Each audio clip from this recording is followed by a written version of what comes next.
It's fascinating to see authors spend their lives figuring out concepts that were so simply presented to us through Islam. Take meditation, for example. Thousands of books were written on this topic, and it's always paired with endless research on the benefit it has on the health of the mind. Then you take a look at Islam and you see how Allah subhanahu wa ta'ala built a system around the very same practice and made it mandatory for us as well. Today's book is Breaking the Habit of Being Yourself by Dr. Dispenza, and what I love about this book is how it breaks down the science behind spiritual and mental growth. So using the insights it provided me with, paired with the ultimate source of guidance, the Quran, I am going to teach you the life-changing lessons I learned from these two books. Lesson 1 is to change your life, you must change yourself from within. The following is one of my favorite quotes from the book, and it is, change is a choice, not a reaction. A lot of us tend to wait for an event impactful enough to cause us to change our ways. And if you're one of these people, honestly, man or woman, haram alayk, why would you do this to yourself?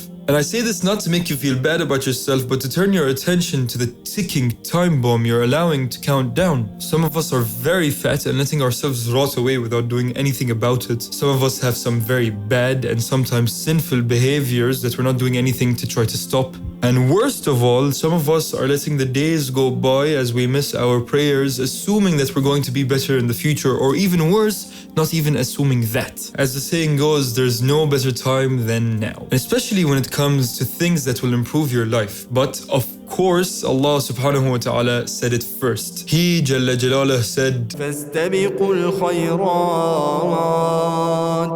إِلَى اللَّهِ مَرْجِعُكُمْ جَمِيعًا. And in another verse, Allah subhanahu wa ta'ala says, إِنَّ اللَّهَ لَا يُغَيِّرُ مَا بِقَوْمٍ حَتَّى يُغَيِّرُوا مَا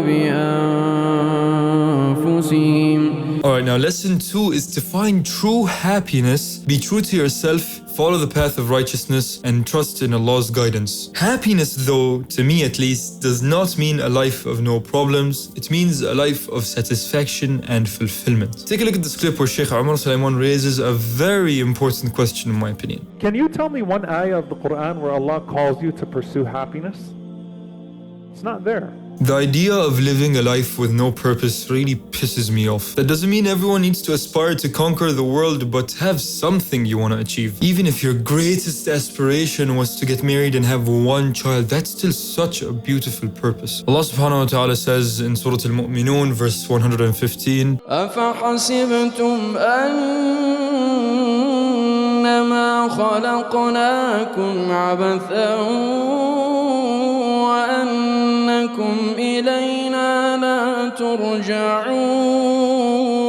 Dream big, remove your mental limits. You have Allah subhanahu wa ta'ala as the master of your affairs. Start acting like it. And finally, lesson 3 is to live a balanced and fulfilling life. You must align your thoughts, feelings, and actions. This is perhaps the most important lesson of all. The book heavily talks about how important these 3 things are, and in this order. First, you begin with your thoughts. Regardless of the event, let's take the spilling of coffee on your shirt, for example. If you're thinking about how ruined your day is, then that is completely on you. And if you're thinking about how minor and small this is in the grand scale of things, that's also on you. But your thoughts will no doubt define your feelings. If you're thinking negatively, you can definitely expect the adrenaline, cortisol, and noradrenaline to start pumping, and all of a sudden you're now frustrated and angry. But if you're thinking more positively, then you can also definitely expect that serotonin, gamma-aminobutyric acid, and oxytocin to start flooding in, and all of a sudden you're now relieved and calm. And finally, based on your thoughts and feelings will be your action. This book is entirely about that first part of this magical trio, which is thought. The most talked about and shoved down your throat book in self-help history,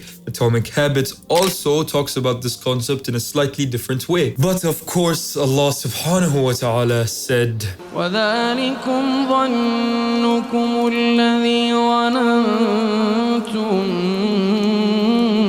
بِرَبِّكُمْ أَرْدَاكُمْ فَأَصْبَحْتُمْ مِنَ الخاسرين. We read so many verses giving them minimal thought when there are full books being written on a single concept in a single verse. We unintentionally treat the words of Allah lightly when He subhanahu wa ta'ala chose them ever so wisely. There's no better time than right now for me to say there's always more to learn, so say Rabbi zidni ilma, and as usual in the protection of Allah, take care.